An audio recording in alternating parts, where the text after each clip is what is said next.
All right, so the most important thing that you need to remember is that this is given not to stress you out, not to scare anybody, but something bad can happen at this JCC and has happened in the past.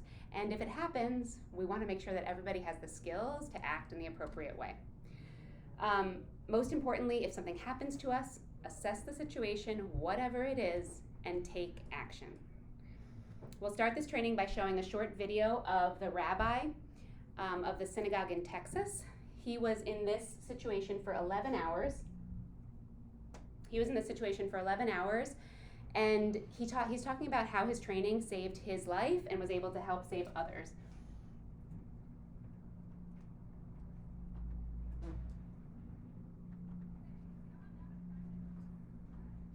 We're physically injured. Rabbi, He didn't, right? you hear that click? That's got to be absolutely terrifying. I've heard you say that the congregation had training not that long ago for a situation where someone drew a gun, and that's what saved your life. How so? Well, so for the past few years, we've had training with, but it's not training. It's, I guess, courses, instruction with the FBI, with the Colleyville Police Department, with the Anti-Defamation League, with Secure Communities Network, and they really teach you in those moments that when your life is threatened, you need to do whatever you can to get to safety. You need to do whatever you can to get out. And Rabbi, as he was, go ahead. Sorry.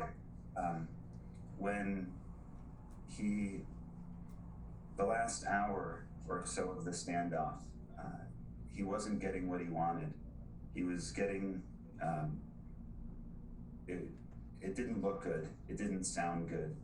We were terrified. And when I saw an opportunity where he wasn't in a good position, I made sure that the two gentlemen who were still with me, that they were ready to go. The exit wasn't too far away. I told them to go. I threw a chair at the gunman, and I headed for the door. And all three of us were able to get out without even a shot being fired. Rob, So no law enforcement background. that's why it's amazing, and you talk I about know. that training and that. I'm such a Mac girl. Okay. No law enforcement background, just common sense, right? Common sense. He assessed the situation, he took action, and he saved lives. There's no secrets.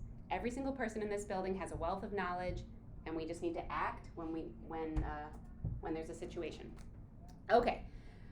Before we move forward, who is the most important person in any emergency? Yourself. Yourself, 100%. It doesn't feel great, right? That doesn't feel right. But if you can't save yourself, you can't save anyone else. So you are the most important person in any emergency. Who are the first to respond in any emergency? I'll give you some options. Police, EMS, fire department, citizens. Who is the first to respond to an emergency? Police would have to come first. Technically, it's the citizens. Yeah. It's a great point. Citizens are going to be the first one at almost any single emergency. Not every, right? If you think of that. But citizens, everyone in this building, there's a wealth of knowledge in this building. There are doctors working out at all times, right? Use our citizens to help each other. Everyone, take 3 seconds, blow out a candle. What did that do? Yes. Calms you down. Do that in any emergency. Take those 3 seconds, calm yourself down so you can have a clear mind to make an intelligent decision. More questions. What's our current address? Where are we? 311 East Clinton. Super close. 411. 411 East Clinton Avenue. If you do not know that, please go ahead and drill that into your memory today. 411 East Clinton Avenue, Tenafly, New Jersey. Why do I ask that? Because if you call for for help, you need the address. Yeah, there's a ton of JCCs in this area. If you say the JCC in Bergen County, it's not gonna work, right? It needs to be the direct address and exactly where you are located. What room are we in right now? Conference room. Yes, administrative conference room, right? And what floor are we on? Second. Right? Know where you know where you are at all times. Where's north? Close. Close. If you think of 9W, that helps too. Those are all things you need to be aware of at any time. I know if you're young, you haven't really thought of that kind of stuff, but you need to be aware of it. Know your surroundings. Know where you are. Okay, fear versus panic. Is fear good? Yes. Yes, absolutely. It's so good for the human body, right? It's situational awareness. It's a survival tool. Nowadays, situational awareness, every single person has their head in their phone, right? When you are here in this building and in life, lift your head up, realize what is going on around you at all times. Take it in, right? Take it in. Who's that person that just entered the building? Why is he sitting over there, right? Take in that information and make sure you're aware of it. Is panic contagious? It is, especially in children and senior citizens, which we have in our building. Stay calm, right? Auditory exclusion. If there's a real emergency, you lose your hearing under stress, right? It's almost like tunnel vision, right? Same idea. You lose sight of what is going on around you. Loss of fine motor skills and obstacle to survival. Okay, moving on. Definition of emergency for the purpose of this training. Any situation that poses an immediate risk to health, life, or property that calls for immediate action. How do we identify an emergency? C. You're going to see someone actively harming or trying to harm another person. You will see the blue lights activated. We're going to talk about that information soon. You're going to hear gunshots being fired. You're going to hear screaming. You're going to hear a couple arguing. All that stuff happens in our building, right? So we need to be aware of that. And you're going to smell something. You're going to smell something funky that doesn't gas, chemicals, right? You're going to smell something weird that alerts you, and who do you need to contact? If you do smell something funny, who are you contacting here in this building? Pick up the radio, which connects to the front desk. Yes, exactly. Security desk. Yeah, exactly. Things mean different things, right? If you hear gunshots being fired, we're going to talk about that. If you just smell something funny, you need to alert maintenance. You need to contact the radio. You need to find out what's going on. That stuff happens in our building all the time. Somebody set oil on fire last year. Somebody set the microwave on fire by putting metal in it last year. We had a dumpster fire in the summer. That stuff happens at our JCC. You're working, so we want to make sure you're aware of what to do when these things happen. Type of incidents. All right, let's just get organized. Hang on.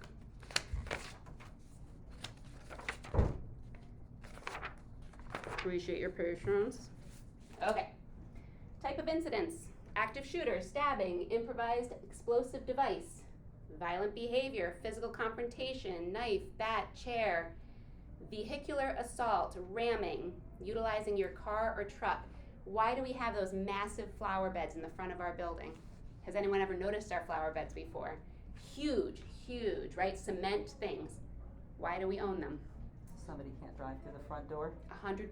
It is a barrier, right? Why is our driveway wrapped in a big loop, right? When they built this property, they thought through all of those basic security things. It slows that person down. They can't come straight in and ram us. They have to take the turn, and then they have to go through some flower beds. A hostage situation, fire, hazmat. We just talked about the fire. Emergency situation in a neighboring facility. You might know our Greek church is next door, right? That's our evacuation site. That's our neighboring property. An emergency can happen there, and those people are coming to us then, right? All right. Okay.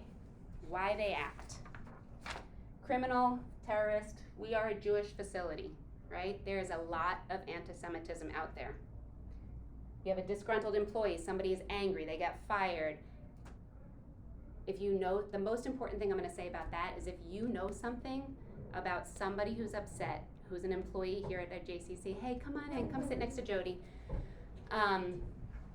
say something. Say something to somebody you feel comfortable saying to. Come to the leadership team, come to any management. We want to help and we want to make sure it doesn't escalate. Domestic violence, relationship issues, divorce, abuse, we see that here in our building, right? And mental, which is the most important piece, untreated mental illness can be seen in our building. Protective actions may include one or more of the following: alert, shelter in place, lockdown, evacuation, or medical treatment. The most important thing is that we want to save as many lives as possible, and we want to alert as many people as possible. Okay, alert. What does this mean? When present or imminent dangers are observed, alert as many people as possible using plain, specific language. This can be done in many different methods: the PA system, phone, radio, yelling. How do you activate our overhead announcements? Does anyone know in this room? 1610. That's right, that's right. I think of it as 1610, but all good. Any landline in this building, you will be able to get onto the loudspeakers, 1610, right? In an emergency, any single human being in this building should go onto a phone and type in 1610 and say whatever the emergency is. By plain and clear language, they mean shooter in the front lobby, right? Lockdown, shooter in the front lobby. Get as specific as you can. We're going to talk more about that in a second. The objective is to convey the information. Information should always be clear and direct. Communicate the whereabouts or direction. Dial 1610, PA announcement from the main office. Radio communication. If we have 4 or 5 people trying to talk on the radio at the same time, what happens? It doesn't work at all, right? It's not the best form of communication, but it's one form of communication. Also, please know, and we share this with everybody, that Tenafly police radios do not work in this building. So when the Tenafly police come in here, their actual radios lose communication. They're gonna pick up a JCC radio and start communicating with us that way. Blue lights, they now exist all over this building. If you haven't seen our blue lights, please do so. I'm gonna show you a picture of what they look like. But they mean shelter in place. If those are activated, it means shelter in place. We're gonna talk about that more. Verbal communication, start screaming. Spread that news, right? Get word out. Or dial 911. In this building, to dial out, what do you have to do? 81, right? 81201, blah, blah, blah. In a real emergency, 911 will get you directly out of here, okay? Text or email. Remember, no code words. In a hospital, it's like code silver, right? Maybe not nowadays, I don't know, but it used to be. They don't say that anymore. Do not do that. Say exactly what is happening to save as many people as possible.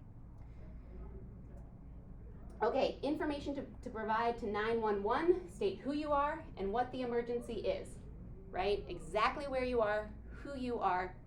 I cannot emphasize this enough. Tenafly Police knows this building inside and out. They know every stairwell, every entrance, every nook and cranny of this building. So feel confident saying, I am in youth room 2 closet. They're gonna know exactly where you are, right? Give the address of the emergency, which is 411 Clinton Avenue, Tenafly, New Jersey. State the area of the building where the emergency is occurring. Provide as much specific information as possible. Provide a callback number, really important. Do not hang up. If there is a real emergency and you can no longer talk and you are in an office or a closet, leave that phone down and let them listen, right? Basic information like that. Let them listen. Okay, shelter in place. It's maybe declared when something is happening around or an external threat. Authorities don't want anyone outside until it's safe to do so. We've had instances like that here in our JCC. One morning, a bear was playing on the front playground. He had gotten into the playground and he was playing. That was a shelter in place. Nobody could leave, come in, or exit our building, but you could go about your day, right? You could still work in your office or whatever while they dealt with the bear. We also had a hunter, like a real hunter, in the woods out there. We didn't know what was going on. He was in camouflage, he had a backpack, and all we could see was one giant thing sticking out of his backpack. So they called a shelter in place here in this building. They brought the police in to go figure out what was going on. He was just hunting. You're not allowed to hunt in these woods. So we put that to rest, but so now he knows. Unless notified otherwise, shelter in place means stay where you are, and if possible, stay inside a room. There is no need for a lockdown, but no one is allowed to leave the building without approval of law enforcement. Shelter in place is going to be announced over the PA radio or by activating the blue lights. Remember, shelter in place may escalate to a lockdown or may go back to normal if no threat is found. This is what the blue lights look like.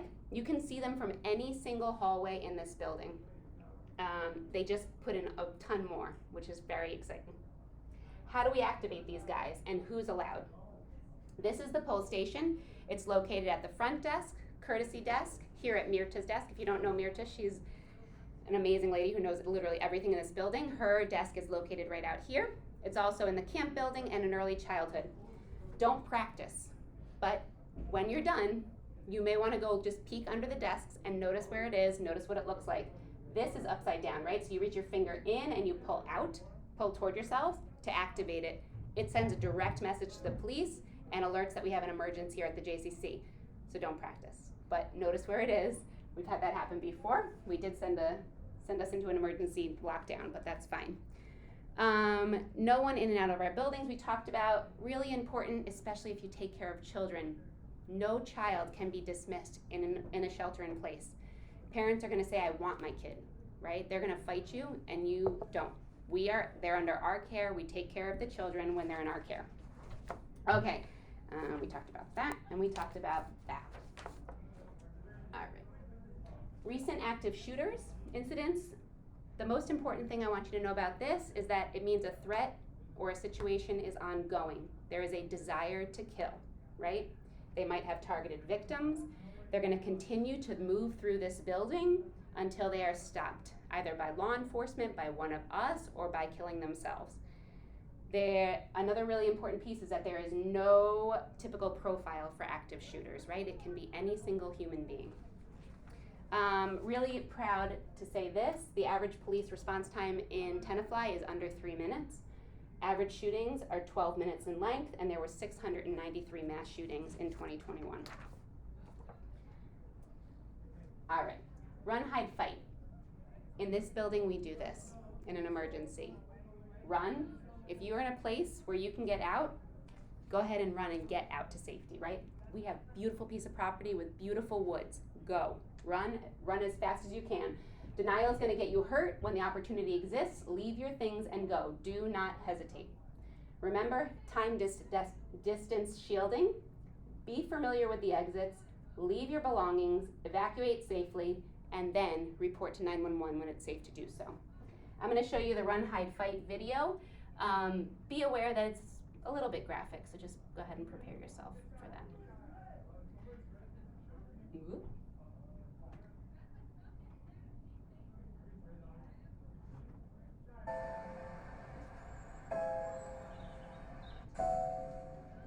It may feel like just another day at the office, but occasionally, life feels more like an action movie than reality.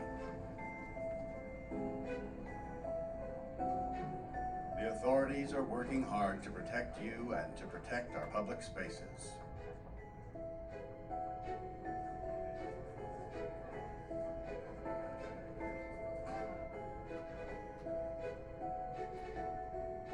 But sometimes, bad people do bad things. Their motivations are different.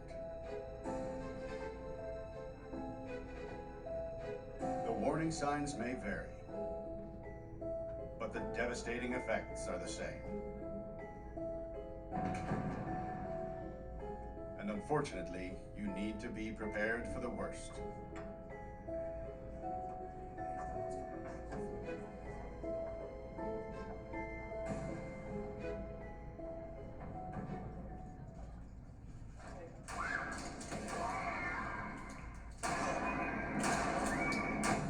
If you were ever to find yourself in the middle of an active shooter event, your survival may depend on whether or not you have a plan. The plan doesn't have to be complicated. There are 3 things you could do that make a difference. Run, hide, fight. First and foremost, if you can get out, do. Always try and escape or evacuate, even when others insist on staying. Encourage others to leave with you, but don't let them slow you down with indecision. Remember what's important, you, not your stuff. Leave your belongings behind and try to find a way to get out safely. Trying to get yourself out of harm's way needs to be your #1 priority.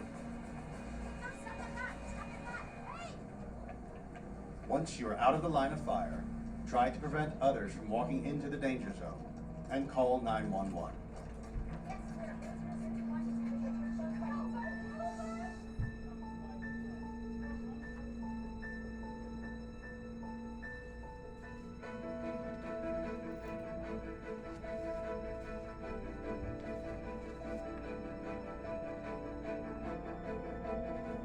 If you can't get out safely, you need to find a place to hide.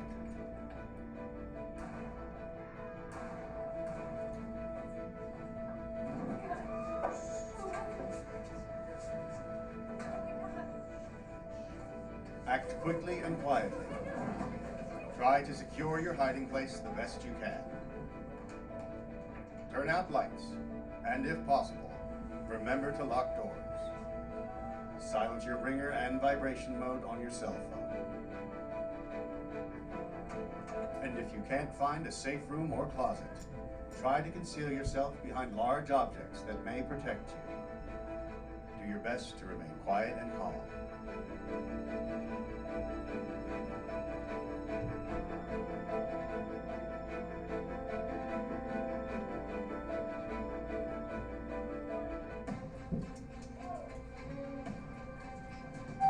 As a last resort, if your life is at risk, whether you are alone or working together as a group, fight.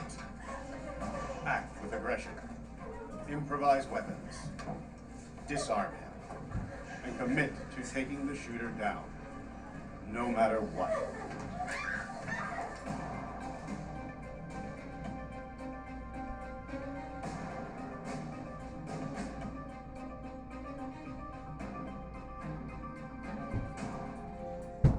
Try to be aware of your environment. Always have an exit plan. Know that in an incident like this, victims are generally chosen randomly. The event is unpredictable and may evolve quickly. The first responders on the scene are not there to evacuate or tend to the injured. They are well trained and are there to stop the shooter.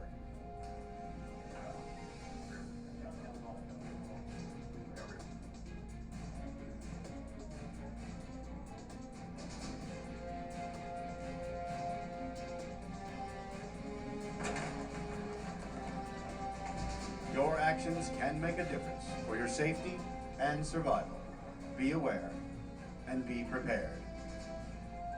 And if you find yourself facing an active shooter, there are 3 key things you need to remember to survive. Run, hide, fight.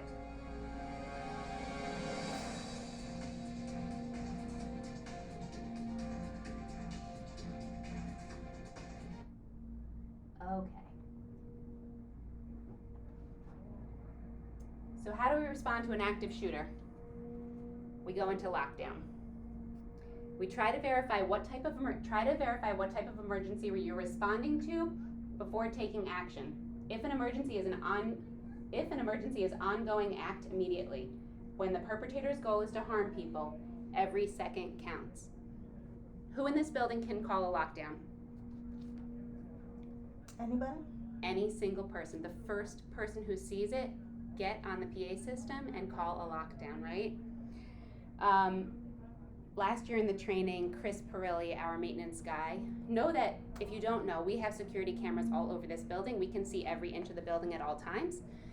And the cameras are located at the security desk and also our maintenance staff. So Chris Perilli is our head maintenance guy, and his office is great. It's tucked in the back of the building, far away, and he has access to see all the cameras. And he said, can I get on the PA system and say, shooter is moving into this part, shooter is moving to here, and yes. So he already is trained and knows to get the scouts. is already on the system to get on and announce exactly what's going on. So he's gonna do that. Operations during a lockdown. The first employee able to get to a phone is gonna use the public address and announce lockdown. Page all from any phone to page the entire building. If this employee has a clear understanding of what's happening, he or she should add to the announcement exactly where it's happening, exactly what's going on. Call 911 as soon as it's safe to do so. Use a two-way radio. Activate the blue lights and panic buttons when it's safe to do so. Let's go ahead and pass around these right now. Thanks, Jody. This is our emergency preparedness cheat sheet. In a real emergency, you're not gonna wanna look through our entire emergency manual. That's for you to read ahead of time. In a real emergency, all of a sudden you are panicking and don't remember exactly what the sequence is. It's all here, a little cheat sheet for everybody. It's located at every desk. And the babysitting rooms, it's located everywhere in this building. Most of them are yellow and laminated, if you're looking for that kind of piece of paper. I think we're good there. Okay. Operation during a lockdown. How are you gonna barricade this room? Table, chairs. Yeah, absolutely. Anything you can do, right? Most importantly, close the blinds, especially those blinds there so they can't see in, but use anything you have to barricade the room. Get yourself and as many other people into the nearest room and out of sight. If you see other people in the hallway, direct them to a lockable, secure room. Lock the doors, remove the magnets if doors can be locked and barricaded. I hope. We just had a lockdown in September. Did anybody participate in that? Sarah, thank you. Nope, this door's not there. Steve's door is though, we're at Steve. On every door in this building, we should have magnets. They all were here during the lockdown. Every single room had them. They exist like this. It kind of goes like this, and it keeps the door ajar at all times. Technically, every single door in this building should be locked and only held ajar by these magnets. In a real emergency, you just pull the magnet, you shut the door, and it should be locked. We try, people take, we keep replacing, but just be aware that that's how it's supposed to work. And if you don't see magnets on your doors that you use, let us know, and we can replace them right away. Lower the blinds, turn the lights off. Look for the safest corner where the perpetrator cannot see you if he or she looks into the door. In this room, where would that be? My corner, right? Awesome. Beautiful. Continuing on with operations. Keep quiet, put your cell phones on vibrate, and lower the volume of your two-way radio. Most active shooters bypass deterrence, closed doors, locked doors, barricaded doors. So hide, and they're just gonna pass you by.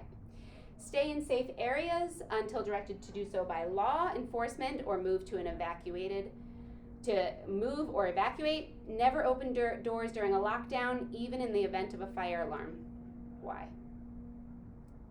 The active shooter might have pulled the fire alarm. Absolutely. In most cases, the active shooter does pull the fire alarm, right? You stay where you are until a police officer comes, unlocks your door, and lets you out.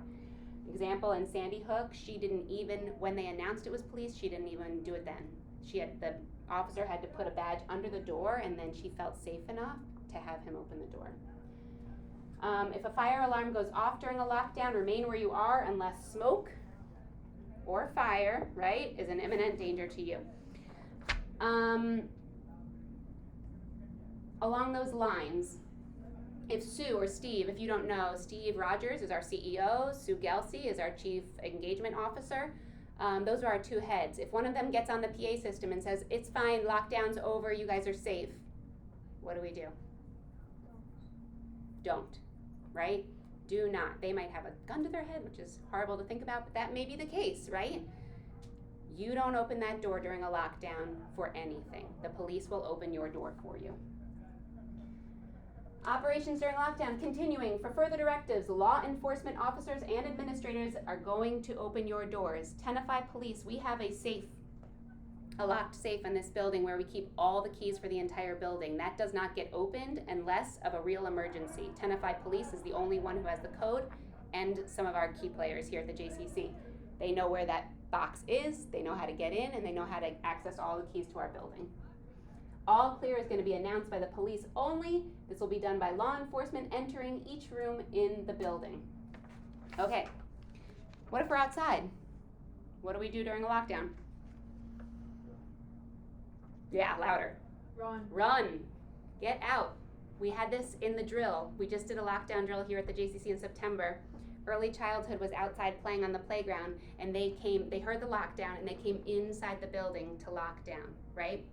Don't do that. Take the kids away from the danger. Go. Start running into the woods. Get out of here. Active shooter outside the building. If an attack is occurring outside the building, activate a lockdown procedures immediately. Try to assess the situation and act accordingly. Where is the threat? Is information accurate? Is it safer to flee, increase distance, or go back inside? Your instincts are going to work. I promise you that, right? Think, assess the situation, and do whatever feels right. You're going to do the right thing. Remember, time, distance, shielding. Okay, fight. Fight, take action, prepare yourself for a worst case scenario where the perpetrator is entering the room, where you are barricaded, and your only option is to fight.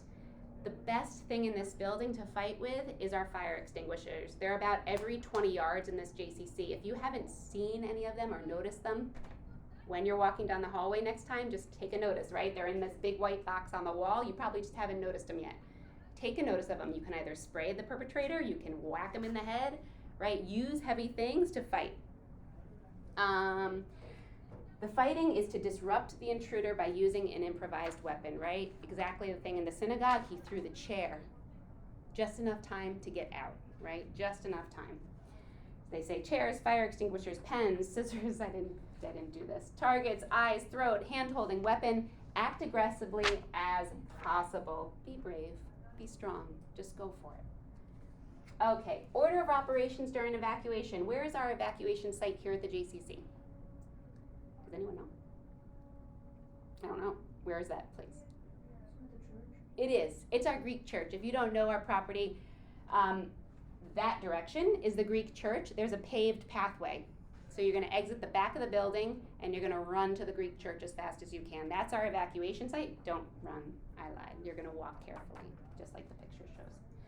An evacuation refers to the removal of persons from endangered area or designated and our evacuation site is the Greek church. Oh, we'll bring all this up before we move. Okay. In 2017, we had a string of bomb threats here at our JCC and many JCCs in the country. And on the very first bomb threat call, they called an evacuation to the church. The most important thing I can say to you is that some people in this building are going to become leaders in emergency and some people are going to become followers. So in that instance, figure out who you are and do it. Either lead or follow. Don't be that in-between person, right? It was such a proud moment for this JCC. They had never called an evacuation to my knowledge for a threat, and it was the smoothest evacuation of this building ever, and everyone was safe and all good. Follow the instructions given over the PA system or the two-way radio. Keep people under your supervision as quiet as possible, especially children or seniors. If law enforcement are on site, please make sure you identify yourself as not a threat. Put your hands up and make it clear as day to them that you are not a threat. Do not release students to parents until all are accounted for and the police have given their okay. Again, I'm going to stress that because that day, parents wanted their children, and we were not dismissing them. We needed everybody accounted for before we were able to dismiss anyone. All right, a suspicious object, do not touch. Do not touch. Be suspicious of any item that's randomly left in this building, a backpack sitting on the floor, a lunch bag. You're thinking to yourself, I've never seen a backpack there before, right? Get on the radio, call security. They're going to come check it out for you. It's just a quick phone call and it's a smart choice. Do not touch it. Go straight to the radio. If you're really feeling uneasy, go ahead and call 911 right away. Remember to give an accurate description and a location. Do not touch or move that device. Keep 150 feet away from the item and prevent others from getting close. Do not use a radio or cell phone within 50 feet of the object, and stay tuned and follow instructions given by security or law enforcement. Bomb threat. On the back of this emergency preparedness, go ahead and flip it over and take a look. These are also located at all the desks. If you work a desk, go ahead and make yourself very aware of this and be ready at any time. Again, we had this big string of them. It was just a teenager overseas causing problems and trying to disrupt our operations. That was found to be non-credible, but he did disrupt our operations about 5 times, right? All threats should be evaluated carefully. Specific threat, it's likely real if they're giving you detailed information of where the device is located, the time of the detonation, and the target. If they're not giving you specific information over the phone, lacks credibility, it disrupts our operations, it instills fear, and a series of other sent to the region. That's what our case was, but this is real, right? We need to be aware of what's going on, and even when you are getting nervous and panicking, if you are taking that phone call, be calm, blow out the candle, take as much information as possible. We're going to talk about that more here too. Response. If you are on the phone when this comes through, the most important thing you can do is not hang up. Keep them talking, right? Remain calm. Keep the caller on the line as long as possible. Refer to the bomb threat checklist. I know it's going to be difficult in a real emergency, but this is critical, right? It's just like having the cheat system. When you are panicking, just read, right? When you are panicking, just read. It's all here for you. Prolong the conversation and motion to another person to call 911, right? Get things moving. We know what the bomb threat checklist looks like, and that is the end of the presentation. But now I'm ready for questions. Does anyone have any questions? Yes? Are the windows bulletproof? They are not. Good question. Yes? I have a couple. One, is there always someone from security looking at the cameras? Like, can you write it on a paper and then hold it up to security if you're alone, or is no one looking? That's a good question. I'm gonna say they're not always looking, but they're always sitting at the desk where the thing is, so make it obvious, right? Start shaking that paper around to grab their attention. It'll work. Good point. And then the other thing is, I've had this problem in the past where security can't do certain things. So in a real emergency, are they taking on a gunman, or are they the one who's calling 911? Because I know when I've had disruptive members who are fighting and whatever, they say, oh, we can't. I think we can try to calm them down, but they can't touch an individual. They can't escort them out. They have to call 911. Yeah, they're the ones who are going to make that call for you guys. Our security are all ex-police or current police officers, the entire security team here at the JCC. So they're actually better trained in some of these things than we are, and they know their yeses and nos. So good question. More questions? Yes? Is there a rule that you can't wear sunglasses inside this building? Not that I know of. Good question. Because that always Is an alert. makes people look suspicious. Yeah, that's a good question. I don't know. No, there definitely isn't, but yes. Any more questions? Okay. All right. If you think of anything, you can email me. If you did not sign in, please do so. The JCC keeps track of exactly when you took this training so that we know when it has to be done again. Thank you for coming. Have a lovely day. Bye, everybody.